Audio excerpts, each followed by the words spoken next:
সুপ্রিয় দর্শক, আসসালামু আলাইকুম। দেশ ও প্রবাসে যে যেখানেই আছেন আপনাদের প্রত্যেককে শুভেচ্ছা জানাচ্ছি। আজকে নতুন একটি প্রতিবেদন দেখতেই পারছেন, আমার সামনে একটি আপু আসছে। আপুটা এক কথায় অপরূপ সুন্দরী, এত সুন্দরী হয়েও প্রতিবেদনের সামনে আসছে বা আসতে হয়, আসলে কেউ বিশ্বাস করে না আসলে কেন আসছে। চলুন তার মুখ থেকেই শুনি। আপু আসসালামু আলাইকুম। আপু আপনার নাম কি?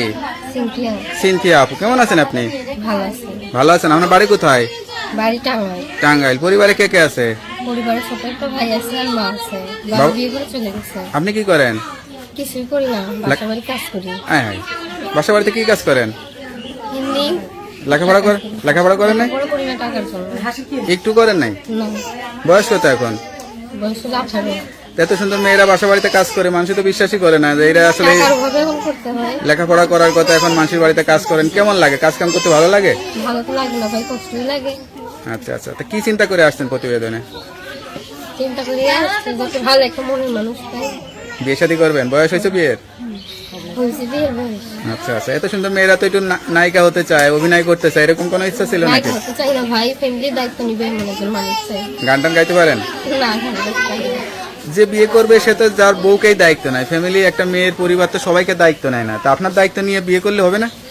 আমার তো ফ্যামিলি আমি চালাই, আচ্ছা বাসা আচ্ছা। বাড়ি কাজ করি, মা অসুস্থ। ধরুন যে বিয়ে করবে তারও তো মা বাবা থাকবে, আপনার শ্বশুর শাশুড়ি, আপনার মা বাবা, এত লোক একটা ছেলে ইনকাম করে খাওয়াইতে পারবে? খাইতে হবে এখন। খাওয়াইতে হবে এখন, তাই না? তা আপনি যদি কোনো ইনকাম করতে পারতেন তাহলে না হয়তো। আপনি কি কোনো কাজ টাজ জানেন কিনা বা কোনো কিছু করতে পারেন কিনা? সেলাই মেশিনের কাজ জানি। সেলাই মেশিন কাজ জানেন? তো 2-3টা সেলাই মেশিন কিনে দিলে চালাইতে পারবেন তো লোক টোক দিয়ে? তাহলে সেরকম একটা স্বামী লাগবে যে আসলে আপনারা দিয়ে ইনকাম করাইতে পারবে, তাই না? জীবনটা কি মানে এখন দুঃখে কাটতেছে নাকি হাসি খুশির মধ্যেই কাটতেছে? দুঃখে কাটতেছে। সবচেয়ে দুঃখ কোনটা? সংসার অভাব সেটা নাকি লেখাপড়া হয় না সেটা? এটাই। আচ্ছা আচ্ছা। এখন কি কোনো বড় লোক কোনো ছেলেকে চান নাকি? বড় লোক চাই না, ফ্যামিলির দায়িত্ব নিবে মনে হয়। তাহলে তো বড় লোকই লাগবে, নাহলে এত ফ্যামিলি এত লোকজনের দায়িত্ব নেবে কেমনে, তাই না? কি শখ ছিল? লেখাপড়া হয় এই করে কি ইচ্ছা ছিল?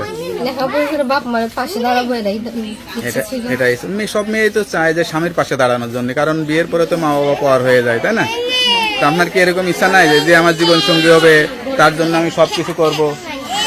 ওইটা তো পরে দেখা যাবে। পরে দেখা যাবে। বিয়ে করলে স্বামীকে ভালোবাসবেন তো, নাকি স্বামীর কমলে খালি টাকা দাও টাকা দাও এগুলো বলবেন না তো? আচ্ছা আচ্ছা। তা আপনার সঙ্গে কিভাবে যোগাযোগ করবে? ফোন নাম্বার আছে? নাম্বারটা মুখস্থ আছে? তা নাম্বারটা আমার কাছে দেন, আমি দেখে বলে দিই। নাম্বার মুখস্থ আছে আপনার? হ্যালো বিয়ে, শুনতে পারলেন এক অসহায় গরিব ঘরের মেয়ে, সত্যিকারের অসহায়, একটা জীবন সঙ্গী প্রয়োজন। কেউ খারাপ উদ্দেশ্যে যোগাযোগ না করে সত্যিকারে যদি বিয়ে শাদী করতে চান অবশ্যই এই নাম্বারে যোগাযোগ করবেন। তা নাম্বারটা তো খোলাই থাকে, কেউ ফোন দিলে আবার প্রেম করে ভেগে যাবেন না তো? জীবনে যাই করবেন না কেন সবকিছু যাচাই বাছাই করে খোঁজ খবর নিয়ে বিয়ে শাদী করে সংসারী হয়ে যাবেন, ঠিক আছে? তা ভালো থাকেন, দোয়া করি। আসসালামু আলাইকুম।